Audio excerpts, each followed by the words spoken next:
I'm Margie Shannon. This is Belfast, Maine, co-housing, August 2024. Oops. And we're talking about flax because I'm one of few people in New England who know how to process and spin flax.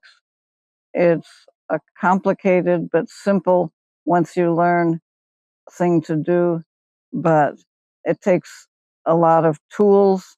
But you can also do it just with almost no tools at all, just by inventing things that will work. And when I do demonstrations, I tell people just grow a little and try it, because then you'll appreciate what's involved in making a linen shirt. And the more you understand about how clothing is made, the more you appreciate it. Right. And so how and when did you get to starting to get into flax processing? Well, when I was about 8 years old, we lived in Cooperstown, New York, and I saw a woman named Virginia Parslow who was processing flax at the Farmers Museum in Cooperstown. And for some reason, it fascinated me. And then years later, my mother said, "Oh, we have a sheet that your great great great grandmother made around 1800, and so maybe you'd like to have it." And so I took it, and it's been folded up in a box ever since. I take it out every once in a while and occasionally take it to demonstrations, but it's kind of precious, so I don't take it out too often. So you had mentioned that around 1840 there was a change in how clothes were made. Right. Well, in 18 to 1820, when my sheet was made, everything was made by hand. And then after that, and especially around 1840, was the Industrial Revolution, and people began making things by machine. Linen was the same process. In fact, they have machines now. There are PEI. There are machines made. They don't sell many of them because they're $20,000 a piece, but they're basically, they do what you do by hand, but by machine.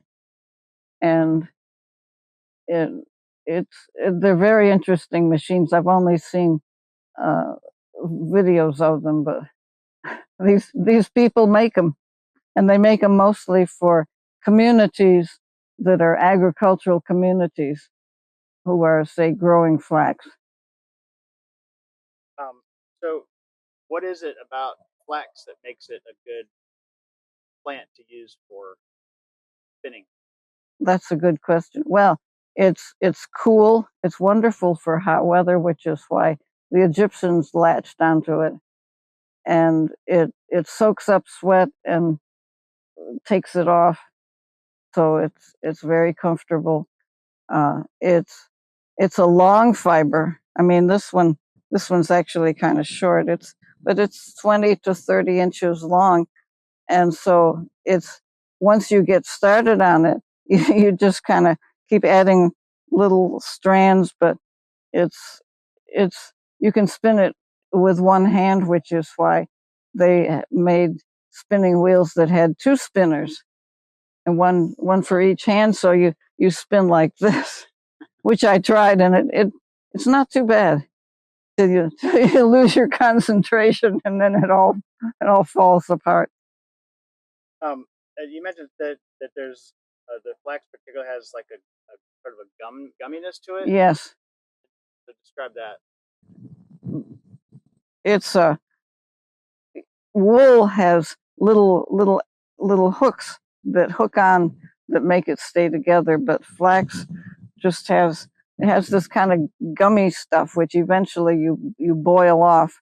But it you so you use water or just lick your hands, your fingers, and twist, and then add more and twist, and it it it's it's just different.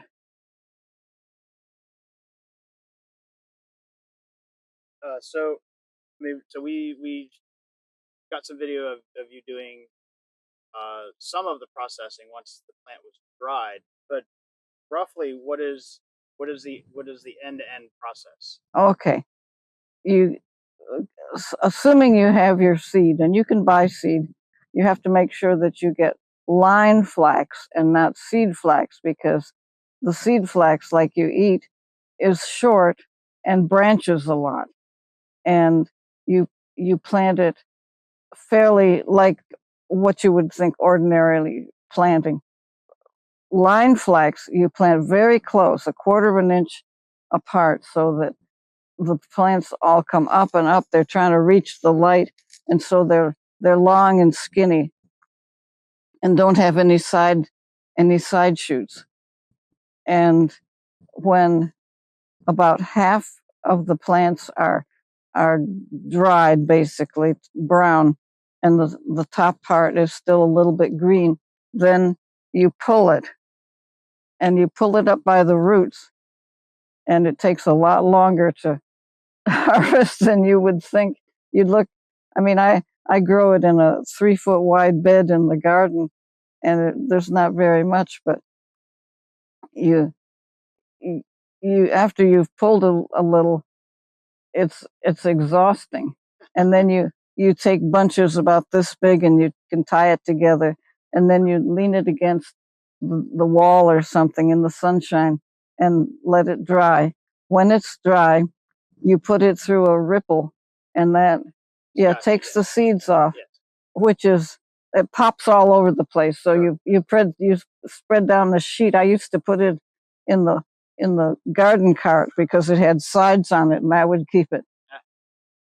And then once you get the seed, then you can winnow it to get the chaff off, and then you take the flax, and again you have it in bundles, and you stack it in a, I used a big tank that was quite long, and you put it in water. You weight it down with boards and stones and anything you can, so it keeps it underwater, and you leave it, well, 3 weeks maybe. It's it's it's the $64 question. When is it retted? If you over ret it, it all falls apart. So the process of soaking is called retting. Yes, and it smells like sauerkraut, or worse. And the water turns brown. It bubbles. It it's you can tell that it's working.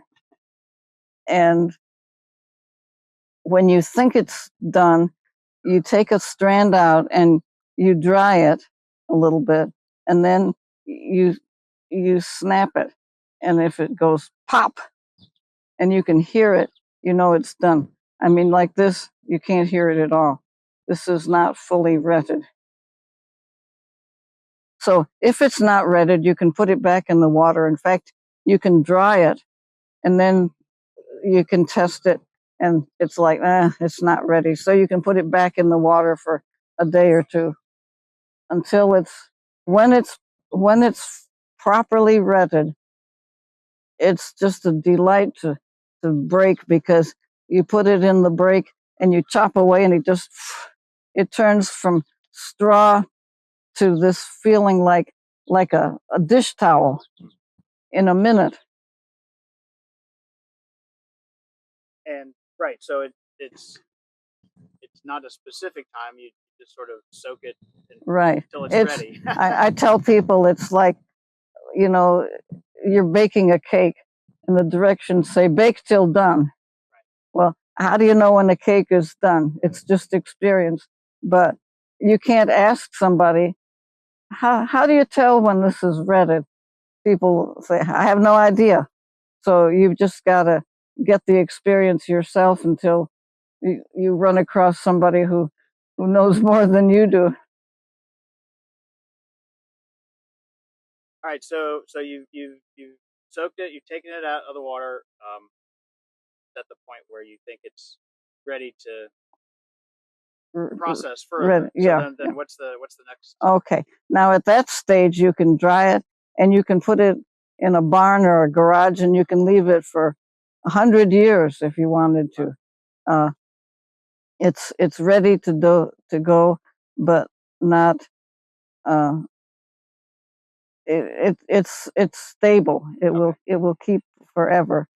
But then you take it and you do it on a hot sunny day, and to make it crispy so it processes well, I always put it in the car, put the windows down a little bit, and put it in the hot sun, and it just crisps right up. It's delightful. And then you take, the first is the flax break, which really is just doing this. Right. It's just breaking it. Getting the straw part off of right the flax. Right. It has a central straw that's just like a soda straw, has a little hole in it, and the fiber is on the outside of that straw. So basically you're knocking away the inside and leaving the outside, and you put it through the break as much as you can to get as much straw as possible off. And you don't have to have a break. You can do it with your fingers. You can stomp on it. You can hammer it with stones, anything to break it.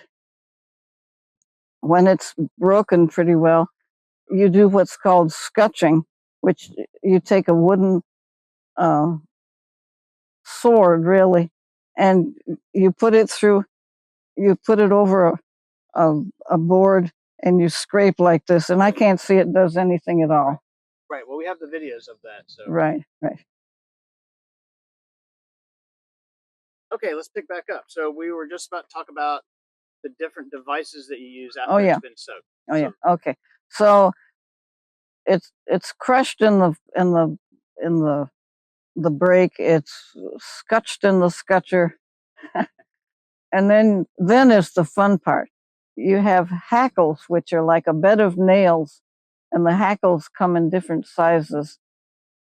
And you put it through, you take a bunch of fiber and you go like this. You put this down, and then you go back and do the other side, and you just go back and forth, and it just pulls a lot of the hair out, the boon, I should say. And you wrap it around your finger, otherwise you're likely to end up all in the hackle and nothing in your hand. So you hold it tightly and you pull it through these spiky bits, and then you pull it carefully. You pull it through smaller ones and smaller ones, and as it does it, it opens up. It was kind of like ribbons, and then the ribbons let loose, and so the finer you get it, it just takes more and more hackling to do it. When it's done, you can either combine a bunch of, usually you combine 2 or 3 of these hackle sections together, and then you put it on the distaff. And I have 2 kinds of distaff: a beehive distaff, which is like this, and the easy way is just to use a stick, and you tie it together. You tie it around the neck, and you tie it to the top of the stick, and it hangs down, and then you put ribbon around it, which is traditional, and that kind of holds it in place. And you spin off the bottom like this, and you just pull off fibers. You always pull forward and not back, because pulling back bunches it up. You just pull forward and you spin away, and you can spin. It's very easy. You can spin for hours and hours. Well, and you're going to. Yeah, right. And then when it's done, you reel it off. And sometimes I reel it off through water. Sometimes I just reel it off. And then technically you should boil it. for an hour or two in soapy water, and that kind of makes it lighter and gets some of the dirt out of it. So that light color. Right, right. And then it's ready to weave. Or you can weave it and then boil it. And obviously, it's as thin as you want it.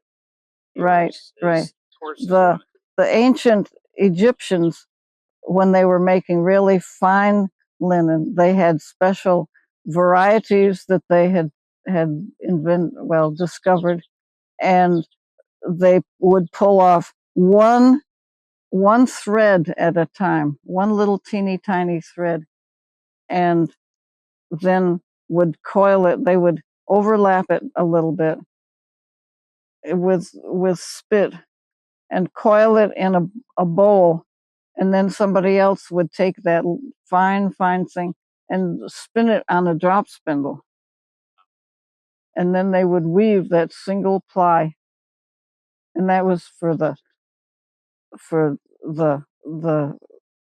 emperors, or for the shrouds. Yeah. Right. And so, I mean, that's more like silk. Oh yeah, It's yeah, so fine. yeah. I mean, like 500 threads to the inch. And apparently it was very popular for ladies to wear dresses that were kind of literally see-through.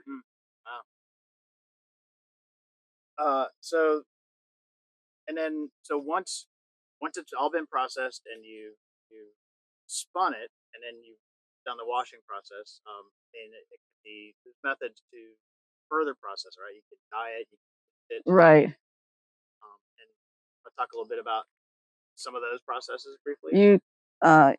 It does not take dye very well, but they do dye it. You can spread it out in the sun. You dampen it in the morning and leave it all day. If it rains, you bring it in. They had what they called bleaching lawns, where they would cover a whole lawn with flax or with the cloth, and eventually it would bleach. They also would use wood ashes. I mean, the plant is tough. You would think that it wouldn't be, but it's very strong, very tough, and so they would just bleach it out, or just I mean, a summer in the sun will do amazing things. But it would take a whole summer. I've done it with just stuff that I combed out and threw under, out in the lawn here, and it does turn white. And that's it. And that's it. And then you just do that over and over and over for hours and hours and hours, and suddenly you can have something to work with. And then it lasts for 200 years, which is a darn good thing. Right, sure. Yeah. All right, well, thank you. Thank you.